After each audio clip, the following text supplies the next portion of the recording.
Guys, good evening. எல்லாம் எப்படி இருக்கீங்க? இன்றைக்கி வந்து டே 18 அவுட் ஆஃப் 365. இன்றைக்கி நீங்கள் என்ன படிக்கணும்னு பார்த்தீங்கன்னா, தமிழில் 8th இயல் 1 படிக்கணும். ஜிஎஸ் பொறுத்த வரைக்கும் 8th சோஷியல் சிவிக்ஸில் லெசன் 6 படிக்கணும். லெசன் 5 ஏன் நான் கொடுக்கலன்னா, அந்த ரோட் சேஃப்டி அண்ட் ரெகுலேஷன்ஸ் தான். ஸோ லாஸ்ட்டில் பார்த்துக்கிட்டா கூட ஒன்றும் ப்ராப்ளம் இல்லை. ஸோ அதனால் டிஃபென்ஸ் அண்ட் ஃபாரின் பாலிசி படிச்சுக்கோங்க. மேக்ஸ் பொறுத்த வரைக்கும் LCM and HCF 10 to 15 sums வந்து படிங்க.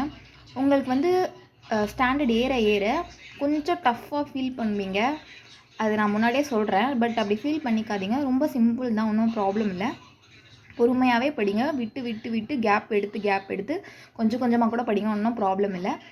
தமிழ் வந்து 8th ஸ்டாண்டர்டே வந்தாச்சு. 6th and 7th டோட்டலி முடிஞ்சிச்சு. நான் ஏதாவது டெஸ்ட் பேட்ச் தான் உங்களுக்கு மறக்காமல் சொல்கிறேன். ஃப்ரீ டெஸ்ட் பேட்ச் தான், பயப்படாதீங்க. அண்ட் ஹோம்ஒர்க் வந்து 3 சம்ஸ் கொடுத்துருக்கேன். சிம்பிளிஃபிகேஷன் வந்து மறக்காமல் எல்லாம் ஆன்சர் போட்டு வந்து கமெண்ட் பண்ணுங்கள். ஒழுங்காக ஃபாலோ பண்ணிக்கோங்க. நல்லா ரிவிஷன் வந்து நான் மஸ்ட்டுன்னு சொல்கிறேன். திரும்ப ரிவைஸ் பண்ணுங்கள். அண்ட் எல்லாம் சப்ஸ்கிரைப் பண்ணிக்கோங்க. டாட்டா.